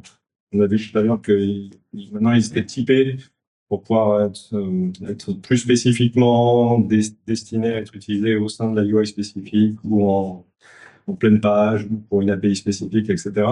Là, l'idée, c'était notamment pour tous ceux qui sont de type composants de la UI de moderniser la partie JavaScript qui jusqu'à maintenant était des scripts assez classiques. Donc, on est passé dans un mode classe JavaScript. Donc, en fait, un objet externe aujourd'hui, sa ressource JS va enrichir, va dériver d'une classe qui permet d'avoir des éléments spécifiques déjà codés qui peuvent être utilisés tels quels. Donc, notamment le fait de pouvoir solliciter le serveur. Ça va s'enrichir, mais disons que ce gap il fallait qu'on le passe et il fallait qu'on assure la compatibilité avec ce qui existait avant. Donc, à chaque fois, c'est toujours un petit peu compliqué. On a la possibilité aujourd'hui, dans la partie share, ce qu'on appelle shared script, parce que historiquement, ça s'appelait comme ça, mais les codes partagés, on a la possibilité de gérer des patchs XML aussi. Et de référencer dans le kit interspec. C'est moi je suis pas expert de cette fonctionnalité-là, mais dans l'idée, alors j'ai posé la question, oui, ce serait bien. Donc aujourd'hui non, mais dans l'idée, voilà, c'est ça. Ce serait qu'on puisse dire, il y a des patch systèmes additionnels qui viennent se mettre dans un module, puisque ça fait partie d'un module, et que ça soit exécuté au moment de l'interspec. Oui, c'est ça l'idée. C'est-à-dire des choses qui sont pas dans le module, parce qu'aujourd'hui, on a plusieurs possibilités. Une modification système, on peut la mettre dans son module, mais bon, c'est pas toujours une super idée. Donc là, voilà, ça ouvre des possibilités. Il y avait un besoin qui avait été exprimé plusieurs fois sur le fait de pouvoir avoir des commits Git signés sur les commits de modules. On a mis en place la mécanique qui permet de faire ça. Un autre besoin qui revenait souvent et qui n'était pas très packagé, on va dire, pour la mise à disposition, c'est tout ce qui est calimétrie. Donc la base pour pouvoir se servir de ce genre de choses, c'est de commiter ces modules en mode Git. Parce que quand ils sont commités comme ça, en fait, ils se présentent comme des projets Maven. Donc sur un projet Maven, on peut faire un certain nombre de choses. Donc historiquement, on proposait la possibilité de faire des analyses sonars sur la partie Java, enfin, et sur la partie JavaScript aussi. Donc on a rajouté quelques éléments qui sont intéressants pour améliorer la qualité ensemble. Donc le fait qu'on ait câblé notamment du check style, donc c'est pour vérifier la compatibilité par rapport à des règles de codage qu'on s'impose. Donc on en fournit par défaut, mais on a la possibilité de venir les customiser si on souhaite. La même chose au niveau string pour JavaScript et styling pour tout ce qui est CSS. Donc en fait ça se configure par module. On dit est-ce qu'on fait une analyse check style, etc. Donc quand on met ça dans un pipeline CI/CD, au moment où on passe le module à l'analyse, il va exécuter les éléments qu'on lui a dit de faire. Un autre élément qui a été, pareil, ça existe depuis assez longtemps, mais ça avait pas, le packaging n'avait pas été poussé aussi loin qu'aujourd'hui, c'est le fait de pouvoir mesurer sur l'exécution de tests unitaires s'exécutant dans la plateforme le taux de couverture de son code. Donc, on utilise pour ça le produit qui est fait pour ça dans le monde Java qui s'appelle Jacoco. Il y a quelques petites contraintes là-dessus, mais bon, enfin, en gros, ça permet d'avoir une mesure de couverture de ces tests unitaires. Alors, les tests unitaires au sens simplicité, c'est-à-dire des tests unitaires qui s'exécutent au sein de simplicité. Donc, sur tous ces sujets, il y a un atelier qui est prévu pour ceux que ça intéresse, de voir un petit peu comment ça s'exécute et comment on peut l'intégrer dans des pipelines de delivery pour améliorer sa qualité. Deprecation. Alors, en 6.1, il y a tout un tas on a fait du ménage. C'est pour rappel, hein, il y avait des vieux trucs qu'on traînait depuis la V3. Et puis certains depuis la V4 qu'on a finalement supprimés. On les avait gardés en 6.0 pour être gentil, mais on a fini par les supprimer. Bon, de toute façon, ils se signalaient depuis longtemps comme étant des prérequis. Donc normalement, ça a dû être corrigé. Normalement, enfin, si vous regardez vos logs, normalement, vous avez vu passer ces déprécations et vous êtes censé les avoir corrigées. On a conservé tout ce qui était V5, hein, puisque tout ce qui est passé en déprécation V5, on le gardera jusqu'à la V7 au moins. Il y avait une petite modif qui pouvait poser des problèmes de compile pour ceux qui l'utilisaient directement. Donc, on a embarqué une librairie tierce qui s'appelle Minires qui permet les appels HTTP. Et en fait, dans sa mise à jour, qui était nécessaire parce qu'en plus, elle souffrait d'une vulnérabilité dans sa version précédente, ils ont changé l'ordre des packages. Donc, en fait, il faut changer les imports. Donc, ça, c'est un impact qu'il y avait dans le passage de 6.0 à 6.1. Donc, ceux qui étaient concernés, en général, l'ont vu passer et ont eu des problèmes de compile qui se règlent facilement en rajoutant juste le port. Bon, au niveau de compatibilité, n'était pas très grave. Alors, un vieux caillou qu'on avait dans notre sandal depuis longtemps, qui est la librairie eText. Donc, il nous posait des problèmes de licence, parce qu'en fait, c'est une librairie commerciale qui sert à faire du PDF. Donc, on embarquait une vieille version, qui était la dernière, qui avait une licence libre, et qui, en fait, était... donc on me recommandait depuis longtemps de ne plus l'utiliser, parce que c'est une vieille version, donc forcément, elle a plein de limitations, etc. Donc, ça ne vous empêchait pas spécifiquement de rajouter votre propre des versions des librairies à jour au sein de votre projet, mais en tout cas, on était obligé de packager ça là parce qu'il y avait certains de nos composants qui en dépendaient. Donc, on a fini par tuer les derniers composants qui dépendaient de cette librairie. Donc, aujourd'hui, elle est clairement deprecated. Vous avez la possibilité de vous rajouter des librairies texte à jour si vous le souhaitez. Mais en tout cas, on l'a laissé parce que il y a toujours une phase où on est gentil, on laisse des choses. Mais dans l'idée, on la supprimera définitivement en version 7. Donc, si vous avez du code qui dépend du texte, soit vous la rajoutez spécifiquement, et ça continuera à marcher. En tout cas, nous, on ne la livrera plus. En fait, c'était la seule on était un peu dans un vide juridique, on n'était pas vraiment dans le droit de pouvoir la livrer. Des choses moins utilisées, on a retiré, plus toi qui Cordova, oui, parce que bon, là, Cordova, c'est la vieille, c'était vraiment pour faire des UI mobiles. Donc d'avoir simplicité dans une application mobile pour iPhone et enfin sur iOS et comment et Android. Donc ça c'est les vieilles techno, on a supporté 10 ans, pareil. On a eu quelques usages et les composants Firebase de Google qui sont associés à Cordova, eux sont carrément arrêtés là depuis 1 an, je crois, 6 mois. Donc nous on les embarque encore, mais bon, de toute façon ça répond plus derrière parce que. Bon, on les retire, on gagne 50. Et donc ça tire tout un tas de librairies Java dont on n'a pas forcément besoin. Enfin, ça impacte, voilà. Donc, c'est fait que maintenant, effectivement, on n'a pas d'application mobile native. Enfin, là, on a que ça des applications hybrides. Mais l'application native, ça reste un navigateur Chrome sur le téléphone et l'application, elle est responsable. On peut installer quand même sur le. Donc, c'est juste une encapsulation au sein d'une application. Donc, ça permet d'envoyer des notifs. On parlait tout à l'heure de notifs. Des applications natives de iOS ou d'Android. Enfin, les les web web push, push, les web push, ça marche pas. ça répond de- Bon, bref, c'est du ménage de vieux trucs qui normalement sont pas très utilisés, ou en tout cas ceux qui l'utilisent sont sur des vieilles versions. Dans le même ordre d'idée, on a aussi une librairie que certaines personnes utilisaient, que nous on n'utilisait pas, qu'on mettait pas en avant, mais qui était tirée par une dépendance indirecte, et on s'est rendu compte que certaines personnes s'en servaient. Elle est passée à une version ultérieure, donc les gens qui s'en servent risquent d'avoir des problèmes de compilation, parce que forcément, ils ont changé des trucs.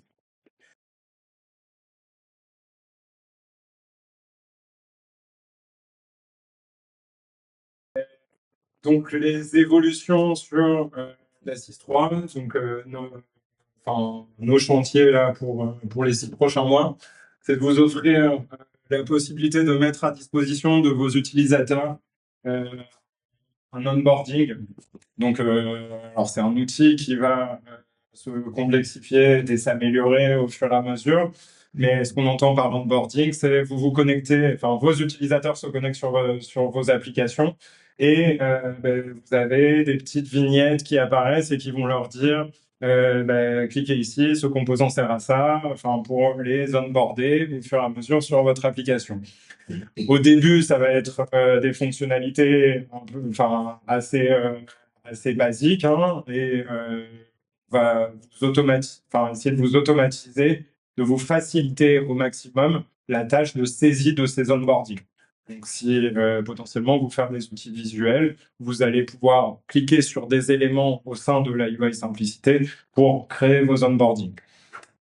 À terme, une fois que nous, on vous aura mis à disposition cet outil, pourquoi pas vous faire aussi un petit peu d'onboarding simplicité pour vos designers quand ils viennent vous présenter les nouvelles fonctionnalités qui sont disponibles dans la plateforme.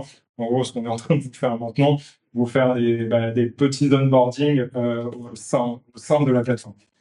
Mais la première étape là, pour la 6.3, ce sera vous offrir un système qui vous permette de faire apparaître des vignettes comme ça pour vos utilisateurs.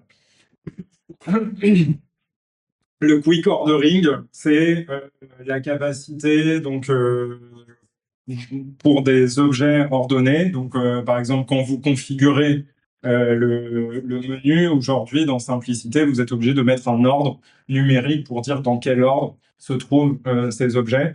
Vous avez aussi ces cas dans vos applications de temps en temps. C'est souvent pour des listes, donc on parle rarement de 300 objets ordonnés. Enfin, l'exercice a ses limites, mais quand on est sur des listes courtes et des objets ordonnés, plutôt que d'avoir des ordres numériques et de classer selon cet ordre, de vous offrir un widget qui vous permette de drag and drop, de réordonner vos objets. La recherche cartographique, donc on a déjà dans la plateforme la capacité de rechercher autour d'une zone en saisissant des coordonnées.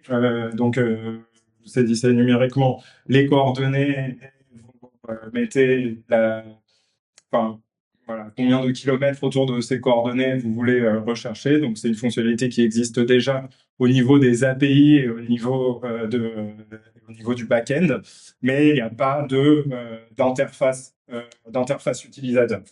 Donc là, l'objectif, c'est de vous permettre d'avoir une carte quand vous filtrez vos objets et d'aller sélectionner une adresse.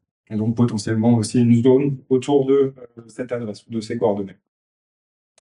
Ensuite, le publication editor, où on a vu que aujourd'hui, vous avez la facilité en tant que designer d'éditer des vues, d'éditer les templates de vos objets. Ici, l'idée, c'est de vous offrir la possibilité d'éditer des publications. Donc, aujourd'hui, pour les publications, vous devez encore saisir du HTML. Ça fonctionnera pour des publications simples. On va vous mettre à disposition, en gros, les attributs de votre objet et vous pourrez éditer cette publication comme vous éditez les formulaires de vos objets. Dès qu'on va parler de publications complexes où on va aller chercher des informations, des objets fils, et que là, on sera obligé de repasser dans la partie code du low-code. Donc, éditeur de publication ou facilité par le HTML to PDF et l'amélioration progressive des fonctionnalités de HTML to PDF, eh bien, ça s'étend automatiquement à la génération de HTML. Le Child Object Changer, je vous l'ai déjà présenté tout à l'heure, mais donc là, ça arrive sous la forme d'un simple bouton à cocher dans la UI pour le designer. On va apporter des modifications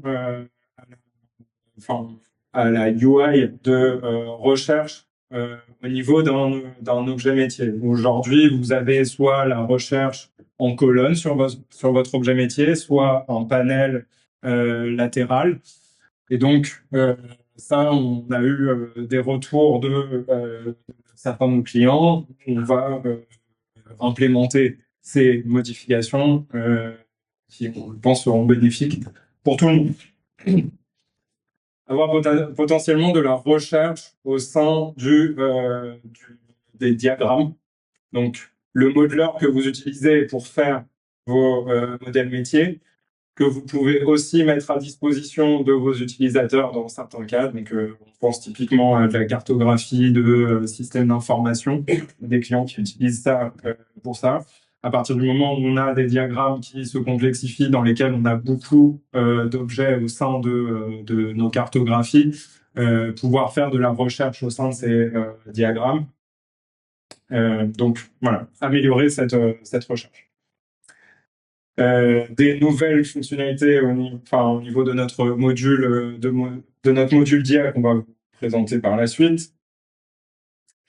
La possibilité de scripter vos datasets. Aujourd'hui, quand vous générez la façon de générer des datasets dans Simplicité, vous définissez un ordre au niveau de vos objets métiers et ensuite on vient générer un dataset à partir de ça. Là, l'idée, c'est de pouvoir générer différents datasets pour des objectifs différents. Les process que je vous ai montré avant, donc les wizards, on vient cliquer sur Next, Next, Next, qui sont très pratiques pour les utilisateurs, mais pas très pratiques à configurer pour les designers. On va venir offrir une facilité de création de ces process pour que vous puissiez plus simplement mettre à disposition des process pour vos utilisateurs. Et je passe un petit peu au niveau des évolutions techniques, à part peut-être pour l'API, une nouvelle API pour le business, pour Business Object. Tout ça, je pense que ça va intéresser tous les designers ici présents. Aujourd'hui, vous êtes obligé de faire des synchronize, d'apporter une nouvelle classe Java pour coder vos objets métiers. Vous aurez la possibilité comme ça d'avoir un code un petit peu plus moderne, on va dire. Ok, donc vous pouvez retrouver ces exemples dans la roadmap. c'est ce qu'on vise. Il y aura probablement des modifications. Donc ça, c'est la roadmap à court terme hein, pour la 6.3. On aura forcément de nouvelles choses qui vont arriver, en particulier suite au club, j'espère, et des échanges avec vous. Vous pouvez, je rappelle, consulter cette roadmap au niveau de notre site de la roadmap. Et n'oubliez pas que vous avez sur la roadmap ici des parties cachées où on va mettre notamment, je cache au fur et à mesure les versions qui sont, les nouveautés qui sont trop anciennes, qui n'ont plus trop leur place ici. Et on a aussi des choses qu'on a un petit peu en ligne de mire ou des débats qui sont ouverts, sur lesquels on est aussi ouvert au dialogue avec vous.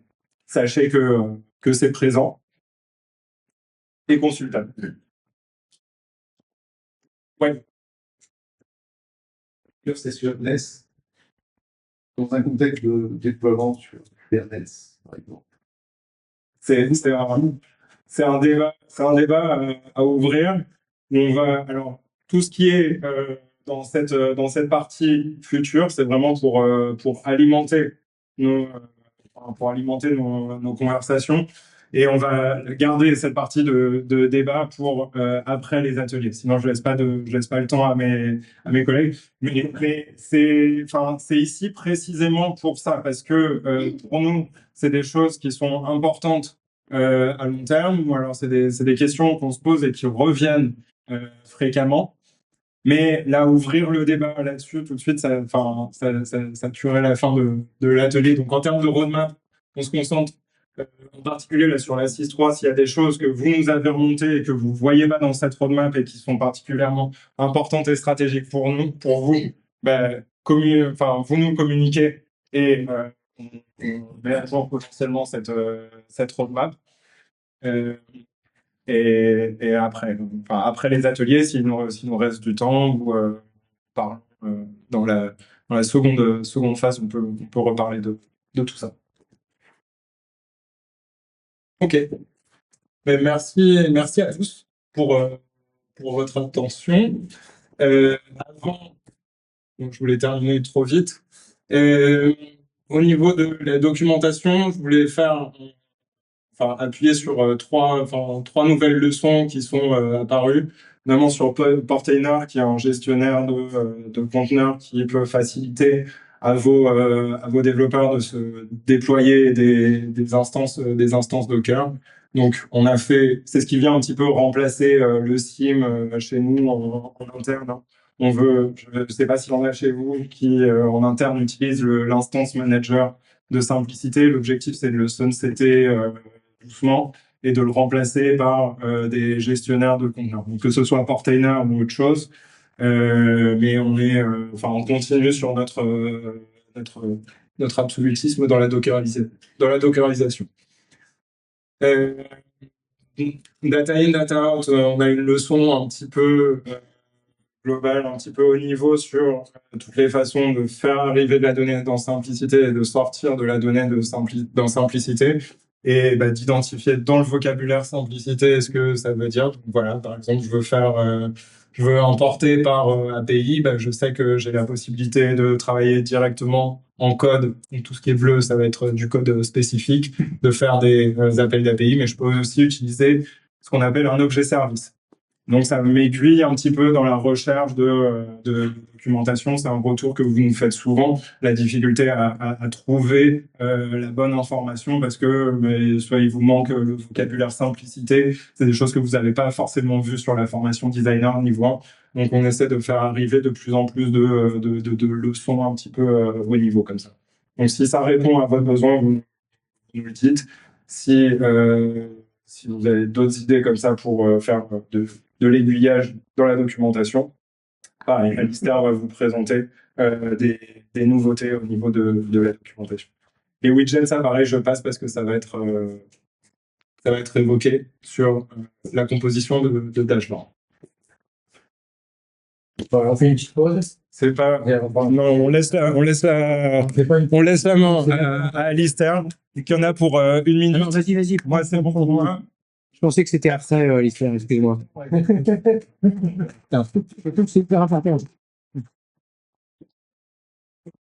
Alors surtout que c'est un point, non, prends ton temps parce que c'est un point hyper important. Mais ça, enfin, vous le découvrirez vous-même, mais en fait, ce que je vais vous montrer là, c'est les quelques petites évolutions qu'on a fait sur nos sites de doc. La première étant cette magnifique barre de recherche dans le menu, parce que un peu comme le menu du designer, le menu de la documentation est assez riche.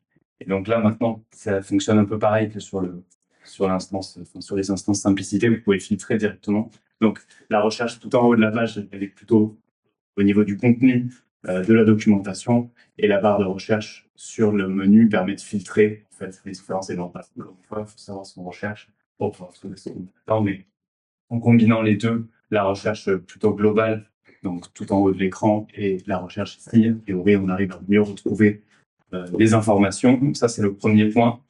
Le deuxième point, c'est que vous retrouverez maintenant, si je vais sur la release note, par exemple, 6.2, vous retrouverez une table des matières sur chacune des pages. Donc pareil, ça permet d'avoir une vue un peu globale sur le contenu de la page. Alors c'est évident comme fonctionnalité, mais ça manquait, donc on l'a ajouté. Vous cliquez sur chacun des éléments, ça vous amène directement sur le contenu. Ça, c'est la deuxième modification. On a rajouté un petit copier to clipboard sur les snippets de code. Enfin voilà, il y a des petits ajustements de l'UX au niveau de la documentation. Et enfin, la partie qui concerne les nouveaux designers, c'est la partie tutoriel qui a été complètement revue pour découper, en fait, plutôt que de faire un découpage paramétrage code, on a un découpage plutôt, enfin, vraiment organisé, du coup, sur le Getting Started, donc les premières étapes de la conception d'une application simplicité, donc avec le module, les différents objets métiers, ajouter des attributs, créer un utilisateur, et donc dans chacune de ces leçons-là, on est rentré dans beaucoup plus de détails, donc vous avez un pas à pas qui est beaucoup plus clair que le tutoriel qui existait jusqu'à présent.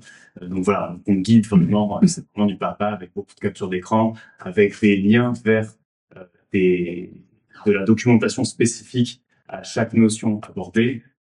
Et donc là, aujourd'hui, vous retrouverez pour chacune un tutoriel vraiment pas à pas qui existait déjà, donc on a un peu juste pour transformer le contenu et approfondir certains points, mais un tutoriel pas à pas pour créer l'application de tutoriel qui est la fille de prise de commande. Voilà, donc ça concerne surtout les nouvelles personnes qui font perdre de simplicité, mais on reprochait un peu que la première marche était assez difficile à grimper. Et normalement, avec le tutoriel comme ça, il devrait plus y avoir de soucis. Et le dernier point, après, c'est la pause. On a revu, on a un nouveau. Je prends mon temps. Prends ton temps. Bon, mais pas pour ça. Non, donc on a un nouveau menu ici qui s'appelle Simplicité Configuration Object, qui reprend. Alors, c'est un cours de construction, donc parce que sinon, on n'a pas envie d'attendre la fin d'année pour vous dire, mais c'est bon, la documentation est en ligne. Donc, on ajoute au fur et à mesure les différents objets, mais en fait, on va retrouver ici toute l'arborescence qu'on a sur l'instance simplicité. Donc, l'idée, c'est d'avoir une documentation miroir, parce qu'on a dans la plateforme, de retrouver les mêmes menus que ceux que vous avez dans la plateforme. Et lorsqu'on ouvre, par exemple, Business Objects, vous retrouvez tous les éléments qu'il y a dans la plateforme, donc les domaines, les Business Objects, et pour chacune des leçons, enfin des documentations ici, une documentation qui vous donne une brève introduction sur ce qu'est le concept, comment est-ce qu'on le crée, à quoi est-ce que ça sert, et des exemples avec des exemples de code, des exemples de paramétrage, des relations, enfin des liens vers de la documentation plus approfondie, typiquement dans le read-more. J'ai la documentation des select objects dont vous parlait Simon tout à l'heure, service objects, etc. Donc, c'est en cours de construction. C'est suffisamment clair pour que, enfin, au propre en tout cas, pour qu'on puisse présenter aujourd'hui. Et voilà. Une question? Dans User and Rights, il y a des permissions. Voilà. Donc, il y a forcément du contenu qui manque aujourd'hui. Il n'y a pas de contenu qui a été enlevé par rapport à la version précédente de la doc. Que tout ce qui est là, c'est le plus. Et donc, au fur et à mesure des semaines, vous pouvez ajouter des nouveaux documents, enfin, la nouvelle doc sur la plateforme.